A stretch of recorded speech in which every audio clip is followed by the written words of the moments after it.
Hi everyone, and welcome to this YouTube channel. My name is Penny, and this is Penny's Coding Bits. This channel is dedicated to bring you weekly bite-sized videos with practical solutions for your everyday data analytical challenges. And this video is going to walk you through the concept of AGI, Artificial General Intelligence. During the past year, AI has received a lot of growth, and AGI has been a term that has been brought up more and more lately. So, today, let's just go through what this concept exactly means. So, artificial general intelligence, as the name suggests, is a form of AI that can generalize the knowledge that it learns to more new contexts. So, it can learn from a particular situation and use that knowledge to apply to a new situation. And there are five characteristics of AGI. The first one is being able to perceive the environment and learn from complex data such as languages, codes, images, and sensory data. Secondly, it can also learn from data, experience, and instructions and recall that learned knowledge when needed. And with that learned knowledge, it's able to apply logic and reasoning to analyze situations, make decisions, and solve problems across a wide range of domains. Unlike the AI that we're having right now, that are only able to accomplish a specific task, such as generating codes and translating languages and recognizing images. And on top of that, it should also have the flexibility to come up with creative solutions and ideas.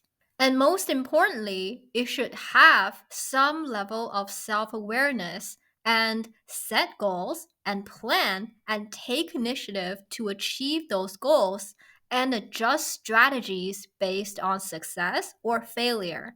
And this last one is quite controversial.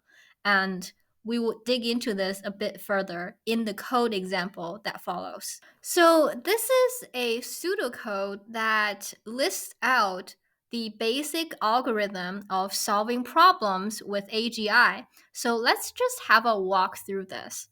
First of all, we have a problem with a problem description, and we are defining a function to solve the problem.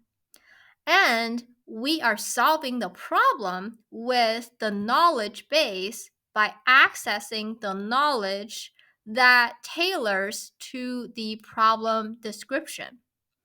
And if there is not enough information in the existing knowledge base with regards to solving the problem description, then we will learn more about the problem description. And the knowledge base is updated with the new knowledge required to solve the problem. And in order to solve the problem, we need to have a solution strategy, which is defined as device strategy with regards to the problem description and the newly updated knowledge base. And for the attempts in solving the problem, in the range of the maximum number of attempts to solve the problem, we need to apply the strategy that is defined above to the problem description. And if the solution is verifiable, then we will return the solution. Otherwise, we will adjust the strategy based on the existing solution strategy and the problem description and the solution that was returned above that was not able to be verified. So that is a quick walk through this algorithm to solve problems with AGI, and I hope this video has cleared up some of the misconceptions with regards to AGI. I'll see you in the next video.